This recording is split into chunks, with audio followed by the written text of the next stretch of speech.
Hi, I'm Coder101, and in today's video, we are going to brush the surface of what's under the hood of Rebecca, how she works, why I chose the model I chose, and a few more things. If we take a look under the hood of Rebecca, we will see a few things: the actual AI model, the memory.johnson file, input and output WAVs for voice cloning, the YOLO vision weights, and the actual script that ties this all together with my amazing spaghetti code. First, let's start on the AI model, which of course I did not make.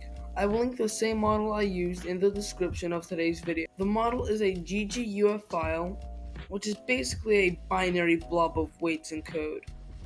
Because I want this video to be short, I will link a resource that has taught me how AI works. Now let's focus in on the YOLO vision weights. These are the neural weights that were in the training of the AI model. I will link a in-depth video on neural weights in the description of today's video.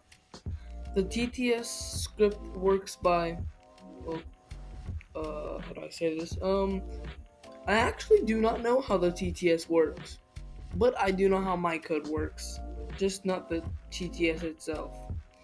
If you are still curious, I will link a video in the description on how voice cloning works. Now let's move on to my code. You're gonna need mental help after this. So I thought having too many files will be an issue. Instead, having one big file is even worse. Oh well, too late to head back now. Anyway, because this is way too long to explain in one video, I'm just going to skim the surface. First, it imports half the Python ecosystem. Then I define some basic variables for config. This contains my amount of tokens to use, what game it will be playing, and the system prompt. I don't want to make this video too long, so if you want a full-blown explanation, there's still a lot more to cover, make sure to tell me in the comments. Anyway, it's time for why you all came here, to see me speed up my AI processing with a task manager in the background.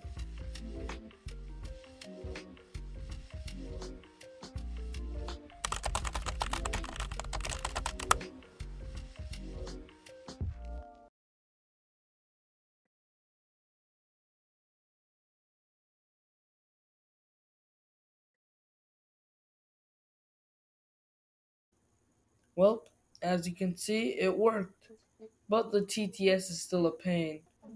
I would like to know if anyone in the comments has a solution to this problem. Anyway, that's the end of today's video. Make sure to subscribe for part 4. Coder101, logging off.